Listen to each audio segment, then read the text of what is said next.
And as you said, they're talking about Prince William, the Duke of Cambridge. He today was at the Foreign Office handing out awards, and his words, I think, will be seized on and argued over by both sides about what exactly he meant when he said this. For centuries, Britain has been an outward-looking nation.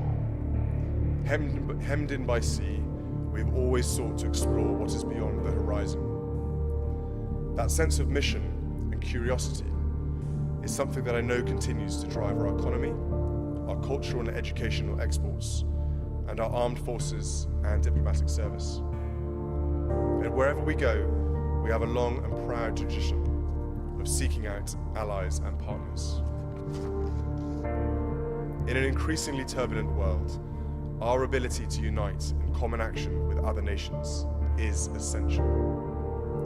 It is the bedrock of our security and prosperity, and is central to your work. Right now, the big questions with which you wrestle in the UN, NATO, the Middle East and elsewhere are predicated on your commitment to working in partnership with others. Well, that in itself is just so interesting, isn't it, Vicky? Although without any specific reference to a possible referendum, but still fascinating, and all of this giving us just a little insight into what we'll all be talking about and all the arguments in the coming months.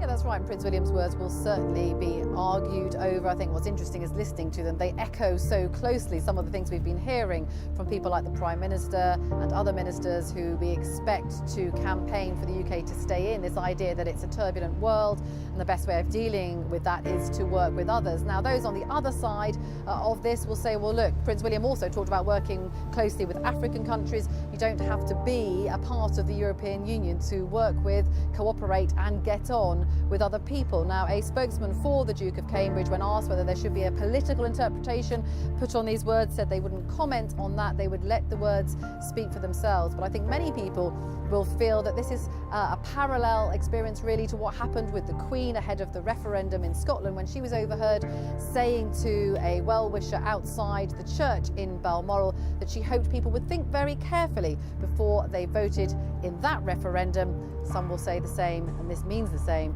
as she meant them. Within the last hour, I've negotiated a deal to give the United Kingdom special status inside the European Union. I will fly back to London tonight and update the Cabinet at 10 a.m. tomorrow morning. This deal has delivered on the commitments I made at the beginning of this renegotiation process. Britain will be permanently out of ever closer union, never part of a European superstate. There will be tough new restrictions on access to our welfare system for EU migrants. No more something for nothing. Britain will never join the euro, and we've secured vital protections for Leaving our the economy. EU may briefly make us feel more sovereign, but would it actually give us more power, more influence and a greater ability to get things done? If we leave the EU, will we have the power to stop our businesses being discriminated against? No. Will we have the power to insist that European countries share with us their border information so we know what terrorists and criminals are doing in Europe? No, we won't. Will we have more influence over the decisions that affect the prosperity and security of British families? No, we won't. I have no other agenda. I have no other agenda than what is best for our country. I'm standing here telling you what I think. My responsibility as Prime Minister is to speak plainly about what I believe is right for our country. And that is what I will do every day for the next 4 months. And I commend this statement to the House.